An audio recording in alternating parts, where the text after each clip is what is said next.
Question 1. A nurse is preparing to administer medication to a client. Which of the following is the most important action to ensure client safety during medication administration? A. Ask the client their birth date only. B. Verify the client's name and birth date against two identifiers. C. Check the medication label against the medication administration record, MAR, once. D. Administer the medication quickly to avoid disturbing the client. Answer: B. Verify the client's name and birth date against two identifiers. The concept tested here is medication safety, specifically client identification. The keyword "most important action" highlights the critical step in preventing medication errors. To ensure client safety, it is essential to use at least two unique client identifiers, such as name and birth date, and compare them against the medication administration record, MAR, and the client's wristband before giving any medication. This systematic approach confirms that the right medication is given to the right client. For instance, if a nurse only asks for a birth date, another client might share the same birth date, leading to a potential error. Always remember to double-check client identity using at least two identifiers every single time. Question 2. A client is admitted with fluid volume deficit. Which of the following assessment findings would the nurse expect? A. Bounding peripheral pulses and jugular vein distension.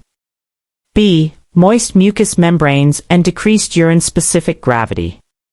C. Hypotension and dry mucous membranes. D. Crackles in the lungs and peripheral edema. Answer: C. Hypotension and dry mucous membranes. This question assesses knowledge of fluid and electrolyte balance, specifically symptoms of fluid volume deficit, also known as dehydration. The key is understanding how the body compensates when it lacks sufficient fluid. With decreased fluid volume, blood pressure tends to drop, hypotension, and visible signs of dehydration like dry mucous membranes, decreased skin turgor, and concentrated urine become apparent. For example, if a client hasn't had enough to drink for an extended period, their body will show these signs as it tries to conserve remaining fluids. A good way to remember this is that deficit means not enough, so think of the signs related to a lack of fluid.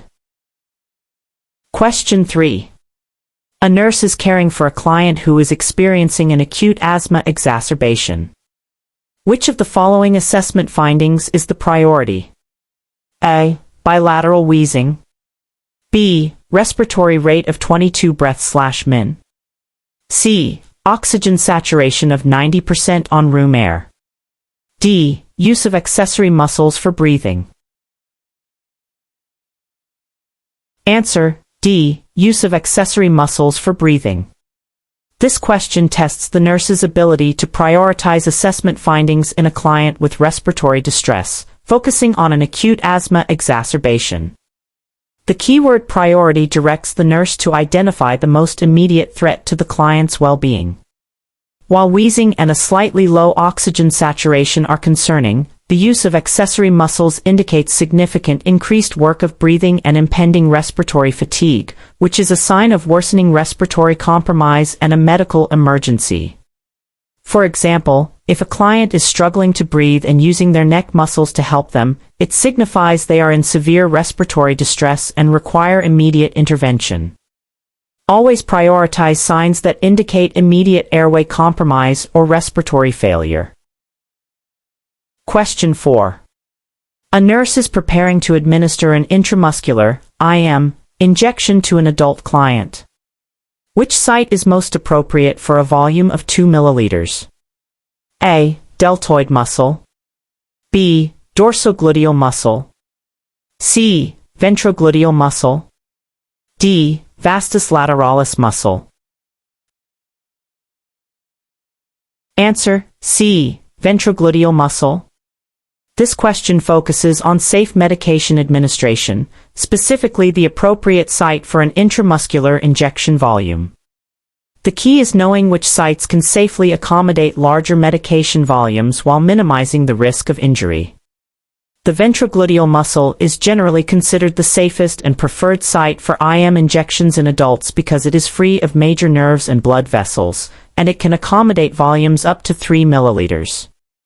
For example, if a client needs a routine vaccination with a volume greater than 1 milliliter, the ventrogluteal site is often chosen due to its large muscle mass. Remember that the deltoid is limited to smaller volumes, typically 1 milliliter or less. Question 5. A nurse is providing discharge teaching to a client with a new prescription for warfarin. Which of the following instructions should the nurse include? A. Increase intake of green leafy vegetables. B. Take aspirin daily for pain relief.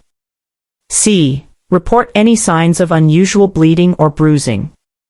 D. Schedule an INR test once every 6 months. Answer: C. Report any signs of unusual bleeding or bruising. This question evaluates the nurse's understanding of client education for anticoagulant medications, specifically warfarin. The concept of patient safety is paramount when administering high-alert medications. Warfarin is an anticoagulant, meaning it thins the blood, and the primary risk is bleeding. Therefore, teaching the client to recognize and report signs of excessive bleeding, such as unusual bruising, nosebleeds, or bloody stools, is crucial for early intervention.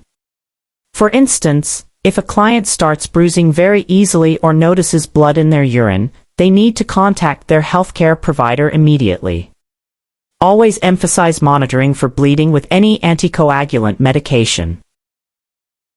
Question 6. The nurse is caring for a client who underwent abdominal surgery 24 hours ago.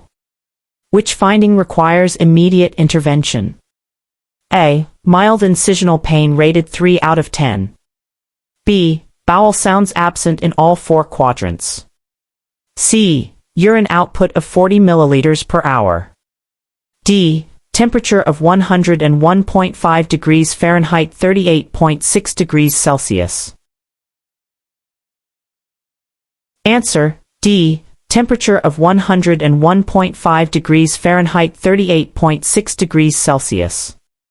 This question tests the nurse's ability to identify and prioritize concerning signs in a postoperative client. The keyword immediate intervention directs the focus to the most urgent finding. A temperature of 101.5 degrees Fahrenheit 38.6 degrees Celsius within 24 hours post-surgery is a significant finding that could indicate an early infection, atelectasis, collapsed lung tissue, or another serious complication, requiring prompt investigation and treatment. While absent bowel sounds are common immediately after abdominal surgery, and mild pain and adequate urine output are expected, an elevated temperature signals a potential problem that needs immediate attention. Always consider fever in the immediate postoperative period as a red flag for potential complications. Question 7. A nurse is teaching a client about proper hand hygiene. Which action indicates effective understanding? A. Using hand sanitizer instead of soap and water after caring for a client with Clostridioides difficile, C. difficile. B. Washing hands for 10 seconds with soap and water. C. Rinsing hands thoroughly after applying soap and before drying. D. Turning off the faucet with bare hands after washing. Answer: C. Rinsing hands thoroughly after applying soap and before drying. This question assesses the client's understanding of proper hand hygiene, a fundamental infection control principle. Effective hand hygiene requires thoroughness in all steps to remove microorganisms. Rinsing hands thoroughly after soap application and before drying is crucial to wash away loosened microbes and soap residue, ensuring clean hands. For instance, if soap residue is left on the hands, it can harbor bacteria. Remember that for C. difficile, soap and water washing is essential, not just hand sanitizer, and hands should be washed for at least 20 seconds, turning off the faucet with a paper towel if available to avoid recontamination. Question 8. A nurse is preparing to administer total parenteral nutrition, TPN, to a client. Which action is essential before initiating the infusion? A. Obtain a blood glucose level. B. Check the client's blood pressure.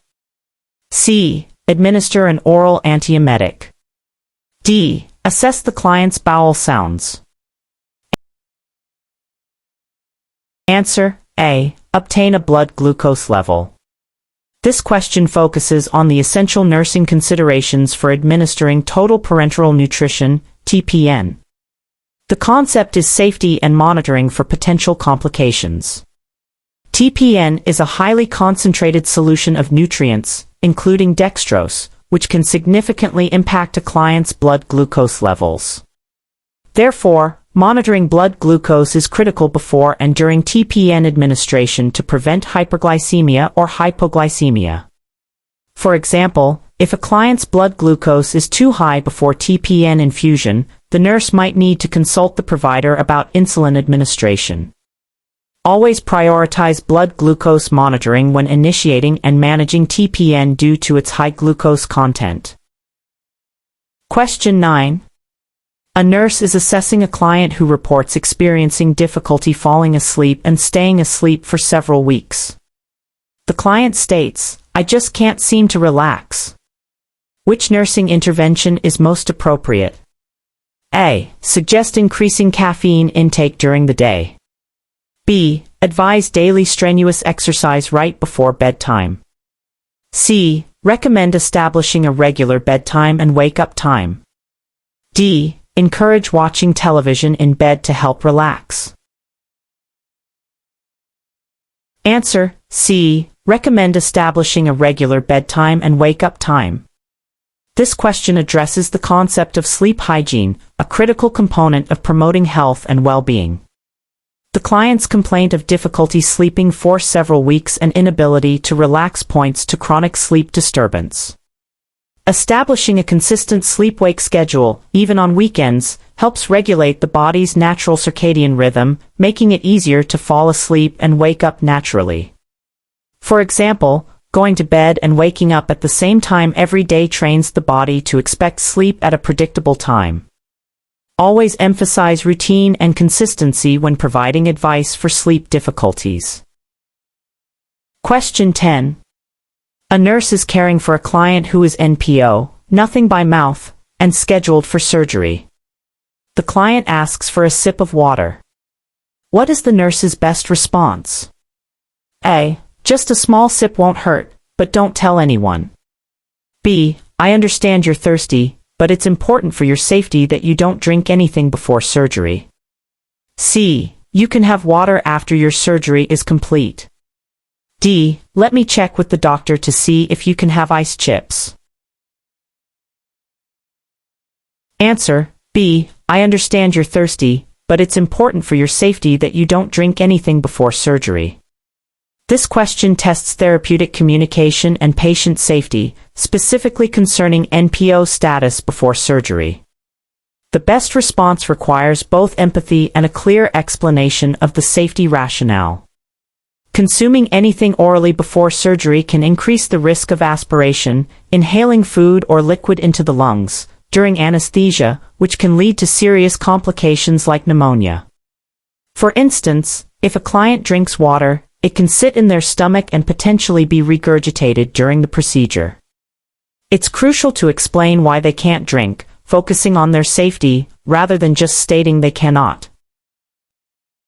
Question 11. A nurse is assessing a 4-year-old child in the clinic. Which developmental milestone would the nurse expect this child to have achieved? A. Plays parallel to other children without interaction. B. Ties shoelaces independently. C. Hops on one foot and tells simple stories. D. Understands abstract concepts. Answer: C. Hops on one foot and tells simple stories. This question assesses knowledge of normal child development, specifically milestones for a preschool-age child. The concept is growth and development. By age 4, children typically exhibit more complex gross motor skills like hopping and refined language skills, including telling simple stories with a beginning, middle, and end. For example, a 4-year-old might excitedly recount a day at the park, describing their activities. Parallel play is more typical of toddlers. Tying shoelaces comes later, around 5 to 6 years, and abstract thinking develops in adolescence. Remember that 4-year-olds are actively developing coordination and imaginative play. Question 12.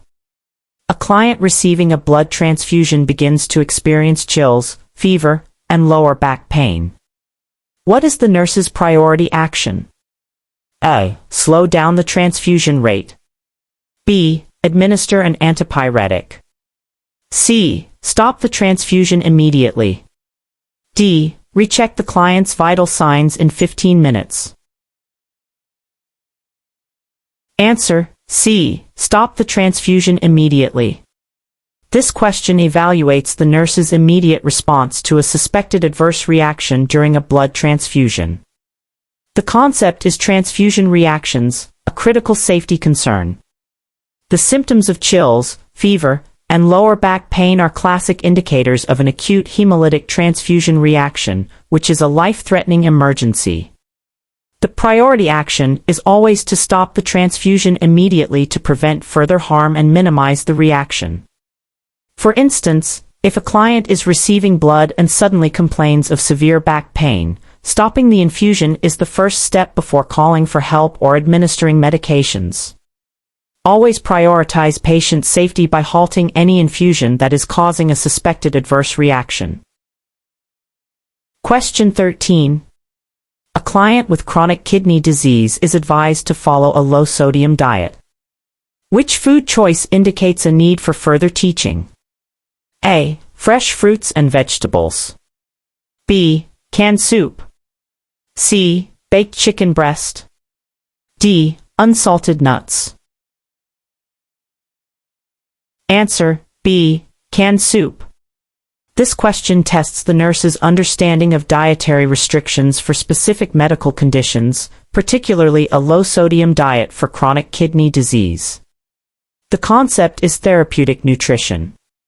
Canned soups are notoriously high in sodium, which can exacerbate fluid retention and hypertension in clients with compromised kidney function. The keyword "need for further teaching" indicates an incorrect choice by the client. Fresh foods, unsalted items, and lean meats are generally low in sodium and would be appropriate. For example, if a client chooses canned chicken noodle soup instead of making soup from scratch with fresh ingredients, they are consuming excess sodium. Always advise clients with sodium restrictions to avoid processed and prepackaged foods. Question 14. A nurse is preparing to delegate tasks to an unlicensed assistive personnel, UAP. Which task can the nurse safely delegate? A. Administering oral medications. B. Performing an initial client assessment. C. Assisting a client with ambulation. D. Developing a client's plan of care. Answer: C. Assisting a client with ambulation. This question addresses the important concept of delegation in nursing practice. The key is understanding the scope of practice for different healthcare team members and what tasks can be safely delegated.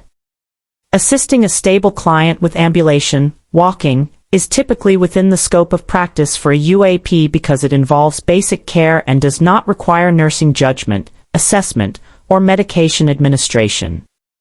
For instance, if a client needs help walking to the bathroom, a UAP can safely provide this support after the nurse has assessed the client's mobility. Remember that tasks requiring assessment, teaching, or nursing judgment cannot be delegated. Question 15. A client with type 1 diabetes mellitus asks the nurse, "What is diabetic ketoacidosis, DKA?" Which is the best explanation? A. It is a dangerous condition that occurs when your blood sugar is too low. B. It is a severe complication where your body produces too many ketones because it doesn't have enough insulin. C. It is a common side effect of taking too much oral diabetes medication. D. It occurs when your kidneys are no longer able to filter blood effectively. Answer B. It is a severe complication where your body produces too many ketones because it doesn't have enough insulin. This question tests the nurse's ability to explain complex medical conditions in a clear, client-friendly manner. The concept is understanding the pathophysiology of diabetic ketoacidosis, DKA. DKA is a serious complication primarily seen in type 1 diabetes, characterized by severe hyperglycemia and the production of ketones when the body lacks sufficient insulin to use glucose for energy, leading to the breakdown of fat for fuel. For example, if a client with type 1 diabetes misses insulin doses, their body will start breaking down fat, producing ketones, and their blood sugar will rise dangerously high. It's crucial to differentiate DKA from hypoglycemia, low blood sugar, or kidney failure. Question 16. A nurse is performing a focused assessment on a client experiencing acute pain. Which characteristic of pain should the nurse ask the client about first? A. What makes the pain better or worse? B. Where is the pain located? C. How long has the pain lasted? D. What does the pain feel like, e.g., dull, sharp? Answer B. Where is the pain located? This question focuses on comprehensive pain assessment, a core nursing skill. When assessing pain, the first characteristic to identify is usually the location, as it provides an immediate geographical reference for the pain and helps narrow down potential causes. Knowing the location allows the nurse to then ask more specific questions about quality, intensity, and aggravating/alleviating factors. For example, if a client complains of pain, asking where does it hurt immediately guides the rest of the assessment. Always establish the precise location of pain before exploring other details. Question 17. A nurse is preparing to administer a subcutaneous injection. Which angle of insertion is appropriate for this type of injection? A. 90-degree angle. B. 45-degree angle. C. 15-degree angle. D. 25-degree angle. Answer B. 45-degree angle. This question assesses knowledge of safe medication administration techniques, specifically the correct angle for subcutaneous injections. The concept is injection angles. Subcutaneous injections are given into the fatty tissue layer just under the skin. A 45-degree angle is generally recommended for most subcutaneous injections, especially if the client has limited subcutaneous tissue. For instance, if administering insulin, the nurse would typically pinch the skin and insert the needle at a 45-degree angle to ensure it reaches the subcutaneous layer without going into the muscle. Remember, a 90-degree angle is for intramuscular injections, and 15 degrees is for intradermal injections. Question 18. A nurse is caring for a client with a nasogastric (NG) tube connected to low intermittent suction. The nurse notes the client is complaining of nausea and abdominal distension. What is the nurse's initial action? A. Administer an antiemetic medication. B. Irrigate the NG tube with normal saline. C. Increase the suction setting. D. Reposition the client to their side. Answer B. Irrigate the NG tube with normal saline. This question tests the nurse's ability to troubleshoot common problems with nasogastric tubes. The concept is NG tube management and patency. Nausea and abdominal distension in a client with an NG tube on suction often indicate that the tube is not patent, clogged, or not draining properly. The initial action should be to assess and ensure tube patency, which is done by irrigating the tube with normal saline to clear any blockages. For example, if the NG tube isn't draining stomach contents, irrigating it can help restore suction and relieve symptoms. Always check for NG tube patency first if drainage issues are suspected. Question 19. A nurse is reinforcing teaching about fall prevention with an older adult client at home. Which statement by the client indicates understanding? A. I will keep the lighting dim in my hallways at night. B. I should wear my loose-fitting slippers when walking around. C. I will use grab bars in the bathroom and remove throw rugs. D. It's okay to leave electrical cords across walkways.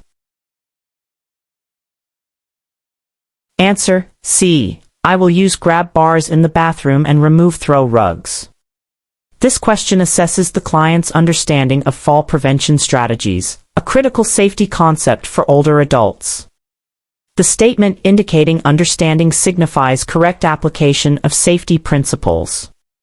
Using grab bars provides stability in areas prone to slips, and removing throw rugs eliminates tripping hazards. For example, if an older adult needs to stand up from the toilet, a grab bar can prevent a fall, and removing a small rug prevents their foot from catching on it.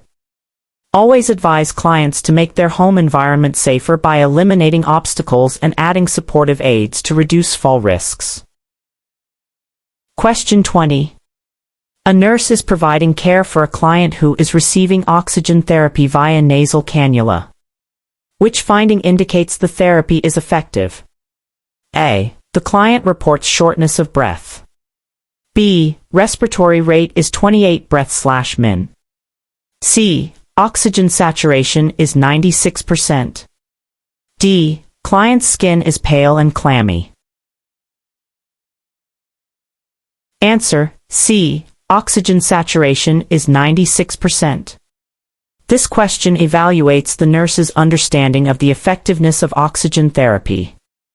The concept is respiratory assessment and oxygenation. Oxygen therapy via nasal cannula is aimed at improving oxygenation, which is directly measured by oxygen saturation, SpO2. An oxygen saturation of 96% indicates that the client's blood is adequately oxygenated, suggesting the therapy is effective in meeting the client's oxygen needs. For example, if a client initially had an SpO2 of 88% and is now at 96% with oxygen, it shows improvement. Remember that a normal oxygen saturation indicates successful oxygenation. Question 21. A nurse is assisting with the admission of a client who has a suspected communicable disease. Which action should the nurse take first? A. Obtain a detailed medical history. B. Implement appropriate isolation precautions. C. Collect a specimen for laboratory analysis. D. Educate the client about the disease. Answer: B. Implement appropriate isolation precautions. This question tests the nurse's understanding of infection control principles and prioritization in client admission. The keyword first indicates the immediate priority. If a communicable disease is suspected, the most crucial initial action is to implement appropriate isolation precautions to prevent the spread of infection to other clients, staff, and visitors. For example, if a client presents with symptoms of active tuberculosis, immediately placing them in an airborne isolation room is paramount before conducting further assessments or tests. Always prioritize preventing transmission when a communicable disease is suspected. Question 22. A nurse is providing care for a client with a history of heart failure. The nurse notes the client has gained 3 pounds overnight and has bilateral crackles in the lungs. Which intervention should the nurse anticipate? A. Encouraging increased fluid intake. B. Administering a prescribed diuretic. C. Providing a high-sodium meal. D. Administering a prescribed opioid analgesic. Answer: B. Administering a prescribed diuretic. This question assesses the nurse's understanding of managing fluid volume overload in heart failure. The concept is fluid balance and pharmacological interventions. A sudden weight gain and crackles in the lungs are classic signs of fluid overload or worsening heart failure, indicating excess fluid in the lungs.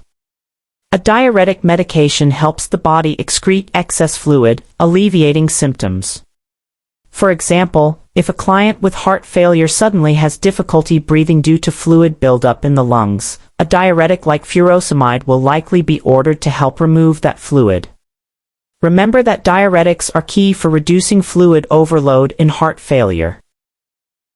Question 23. A nurse is providing education to a new parent about sudden infant death syndrome, SIDS, prevention. Which instruction should the nurse include? A. Place the infant to sleep on their stomach. B. Use soft bedding, such as blankets and pillows, in the crib. C. Ensure the infant sleeps on a firm sleep surface on their back. D. Keep the room warm to prevent the infant from getting cold. Answer: C. Ensure the infant sleeps on a firm sleep surface on their back. This question tests the nurse's knowledge of essential infant safety, specifically SIDS prevention. The concept is safe sleep practices for infants. The most critical recommendation to reduce the risk of SIDS is placing the infant on their back for every sleep, on a firm sleep surface, and ensuring the sleep area is free of loose bedding, pillows, or toys. For example, a parent should use a crib mattress with a fitted sheet and avoid putting any blankets or bumpers in the crib. Always reinforce the back to sleep message and a clear, firm sleep environment to new parents. Question 24. A nurse is preparing to insert an intravenous, 4, catheter into a client. Which action is most important to prevent infection? A. Donning sterile gloves before insertion. B. Cleaning the insertion site with an alcohol swab for 5 seconds. C. Performing hand hygiene before touching the client or supplies. D. Taping the 4 site securely after insertion. Answer: C. Performing hand hygiene before touching the client or supplies. This question emphasizes the foundational principle of infection control in nursing practice, especially during invasive procedures like insertion. The concept is prevention of healthcare-associated infections, HAIs. Hand hygiene is the single most effective way to prevent the spread of microorganisms and is the most important initial action before performing any procedure or touching client supplies. For example, if a nurse performs excellent hand hygiene, they significantly reduce the risk of introducing bacteria to the client's bloodstream during insertion. Always prioritize meticulous hand hygiene as the first step to prevent infection. Question 25. A nurse is assessing a client for pain. Which statement by the client is the most reliable indicator of pain? A. My vital signs are stable. B. My family says I look uncomfortable. C. My pain is a 7 on a scale of 0 to 10. D. I am sleeping soundly through the night. Answer: C. My pain is a 7 on a scale of 0 to 10. This question focuses on accurate pain assessment and the subjective nature of pain. The concept is that pain is whatever the experiencing person says it is. The keyword most reliable indicator points to the client's self-report, which is considered the gold standard for pain assessment. Pain scales, like the 0 to 10 numerical rating scale, provide a quantifiable measure of the client's subjective experience. For example, while a client's vital signs or appearance might offer clues, only the client can truly describe their pain intensity. Always believe the client's self-report of pain and use a standardized scale. Question 26. A client with a new colostomy needs teaching on appliance care. Which statement by the client indicates effective learning? A. I should change my pouch daily, even if it's not full. B. I will empty the pouch when it is 1/3 to 1/2 full. C. I can use any regular adhesive tape to secure the pouch. D. I don't need to wash my hands before handling my colostomy. Answer: B. I will empty the pouch when it is 1/3 to 1/2 full. This question assesses the client's understanding of proper colostomy care, a crucial aspect of self-management. The concept is ostomy management. Emptying the pouch when it is 1/3 to 1/2 full prevents leakage due to overfilling and reduces odor, while also protecting the skin around the stoma. For example, if the pouch becomes too heavy, it can pull on the skin and cause irritation or detach, leading to leakage. It's important to teach clients that routine daily changes are not necessary unless there's an issue, and to use specific colostomy supplies, not regular tape. Question 27. A nurse is caring for a client who is experiencing hypovolemic shock. Which of the following findings would the nurse anticipate? A. Bradycardia and hypertension. B. Warm, flushed skin and bounding pulses. C. Tachycardia and weak, thready pulses. D. Normal urine output and alert mental status. Answer: C. Tachycardia and weak, thready pulses. This question tests the nurse's understanding of the physiological responses to hypovolemic shock. The concept is shock management and its clinical manifestations. Hypovolemic shock results from a significant loss of blood or fluid, leading to decreased circulating volume. The body compensates by increasing heart rate, tachycardia, to try and maintain cardiac output, and peripheral pulses become weak and thready as vessels constrict to shunt blood to vital organs. For example, if a client has severe bleeding, their heart will beat faster, and their pulse will feel faint. Always look for compensatory mechanisms like increased heart rate and decreased pulse quality in hypovolemic shock. Question 28. A nurse is reviewing an older adult client's medication list. Which medication order would raise a concern for increased risk of falls? A. Multivitamin. B. Furosemide, diuretic. C. Acetaminophen, pain reliever. D. Psyllium, bulk-forming laxative.